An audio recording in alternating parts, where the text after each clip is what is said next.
ആകാശത്തിൽ വേഗത്തിൽ പറക്കുന്ന അജ്ഞാത വസ്തുക്കൾ.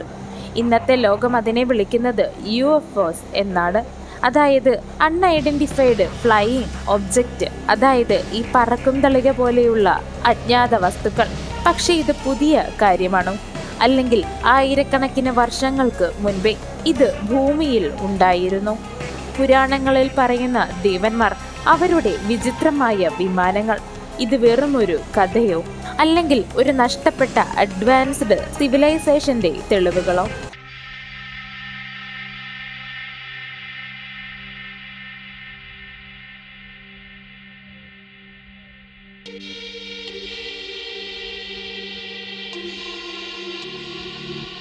ഹിന്ദു ഗ്രന്ഥങ്ങളിൽ വിമാനം എന്നത് വെറുമൊരു രഥമല്ല, ഒരു സെൽഫ് മൂവിംഗ് ഫ്ലൈയിങ് വെഹിക്കിൾ ആണ്. ഉദാഹരണം പുഷ്പക വിമാനം, കൂടാതെ ദേവന്മാരുടെ ആകാശയാത്രയ്ക്കായുള്ള വിമാനങ്ങൾ എന്നിങ്ങനെയുള്ളവ. ആകാശത്തിലൂടെ പറക്കുകയും സ്പേസ് വരെ പോവുകയും ചെയ്തുവെന്ന് ചില ഗ്രന്ഥങ്ങൾ സൂചിപ്പിക്കുന്നു. ഇതിനെക്കുറിച്ച് കേൾക്കുമ്പോഴൊക്കെയും ഇതൊരു മിത്തോളജിയാണെന്ന് തോന്നുന്നില്ല. ഇതൊരു ഏൻഷ്യന്റ് എയർക്രാഫ്റ്റ് മാനുവൽ പോലെ തോന്നുന്നത്. ഇവിടെ നിന്നാണ് തുടങ്ങുന്നത് വലിയൊരു തിയറി, ഏൻഷ്യന്റ് ആസ്ട്രോണറ്റ് തിയറി. ഇതിന്റെ ആശയം ദേവന്മാർ ഏലിയൻ ആണെന്നും വിമാനം അവരുടെ സ്പേസ് ക്രാഫ്റ്റ് ആണെന്നും പുരാണങ്ങൾ ആക്ച്വൽ ഹിസ്റ്റോറിയൽ മെമ്മറി ആണെന്നും ചിലർ വിശ്വസിക്കുന്നു.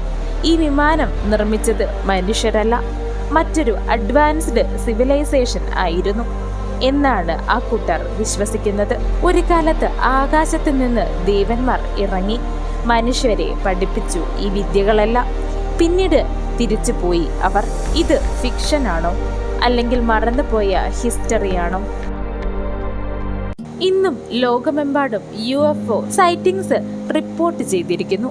അതായത് ചിലയിടങ്ങളിൽ cigarette shaped craft sight, angular object sight, speed കൂടിയ ആകാശ വസ്തുക്കൾ, അങ്ങനെ തുടങ്ങിയ ആകാശ വസ്തുക്കൾ ഇപ്പോഴും കണ്ടവരുണ്ടെന്ന് പറയുന്നു. അപ്പോൾ പുരാതന ഗ്രന്ഥങ്ങളിൽ പറഞ്ഞതും ഇന്നത്തെ UFO റിപ്പോർട്ടുകളും അതിശയകരമായ ഒരു കാര്യം തന്നെ അല്ലേ?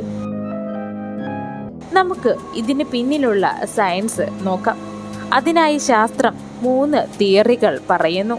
Advanced lost civilisation theory, misinterpretation theory, human imagination plus natural phenomena എന്നിവയാകുന്നു അവ. അതിൽ അഡ്വാൻസ്ഡ് ലോസ്റ്റ് സിവിലൈസേഷൻ തിയറി, നമുക്ക് മുൻപ് ഒരു അഡ്വാൻസ്ഡ് സിവിലൈസേഷൻ ഉണ്ടായിരുന്നു. അവർ ടെക്നോളജി ഉപയോഗിച്ച് ജീവിച്ചു. പിന്നീട് ഫ്ലഡ്, വാർ തുടങ്ങിയ കാര്യങ്ങളാൽ മൺമറഞ്ഞ് എന്നാണ് ഈ തിയറി പറയുന്നത്. ആ കാലത്തിൽ സജീവമായ രാജ്യങ്ങൾ അഥവാ ഭൂഖണ്ഡങ്ങളായിക്കൂടെ നമ്മുടെ മുൻപൊരു വീഡിയോയിൽ പറഞ്ഞ അറ്റ്ലാന്റിസും കുമാരിഖണ്ഡവുമെല്ലാം. രണ്ടാമതായി പറയുന്ന തിയറിയാകുന്നു മിസ്ഇന്റർപ്രിട്ടേഷൻ തിയറി. പക്ഷേ എല്ലാ ശാസ്ത്രജ്ഞന്മാരും ഇതിനെ അംഗീകരിക്കുന്നു ഇല്ല. പല വിവരങ്ങളും സിംബോളിക് ആകാം, പോയറ്റിക് ഇമാജിനേഷൻ. ചില പഠനങ്ങൾ പറയുന്നു വിമാനങ്ങളുടെ ഡിസൈൻ എയറോഡൈനാമിക് അല്ല എന്ന്. അതുകൊണ്ട് തന്നെയാണ് സയന്റിസ്റ്റുകൾ ഇതിനെ അംഗീകരിക്കാത്തത്. ഇനിയും ലാസ്റ്റ് പറഞ്ഞ തിയറി, അതായത് human imagination natural phenomena, comets, lighting, ഇതെല്ലാം കണ്ട പുരാതന മനുഷ്യർ ഇവയെല്ലാം ദൈവങ്ങളായി കരുതി. അതായത് ആകാശത്ത് നിന്ന് കണ്ട ഉൽക്കയും ആകാശത്തിലെ വെട്ടവും മറ്റുള്ള ഗ്രഹങ്ങളെയുമെല്ലാം കണ്ട പുരാതന മനുഷ്യർ അവയെ ദേവന്മാരായി കണ്ടു എന്ന് കരുതുന്ന തിയറി. പുരാണങ്ങളിൽ പറയുന്ന കുറച്ച് പറക്കുന്ന അത്ഭുതകരമായ വസ്തുക്കളിൽ ഒന്നാണ് പുഷ്പക വിമാനം. ഇതൊരു എയർക്രാഫ്റ്റ് ആണ്. ഓട്ടോമാറ്റിക് നാവിഗേഷൻ, മൾട്ടിപ്പിൾ പാസഞ്ചേഴ്സ്, അതായത് ഇന്നത്തെ എയർക്രാഫ്റ്റ് ടെക്നോളജി പോലെ തോന്നിപ്പിക്കുന്ന ഘടന. ഇന്നത്തെ കാലത്തെ സാങ്കേതിക വിദ്യയുമായി കൂട്ടിവായിച്ചാൽ അങ്ങനെ പറയാം. പിന്നെ ആകാശ യുദ്ധങ്ങൾ. പുരാണങ്ങളിൽ പറയുന്നു ഇങ്ങനെയുള്ള യുദ്ധങ്ങൾ. ആകാശത്തിൽ യുദ്ധങ്ങൾക്ക് എനർജി വെപ്പൺ ഉപയോഗിക്കുന്നു, അതായത് ഇന്നത്തെ സൈസ്ഫൈ ടെക്നോളജി പോലെ.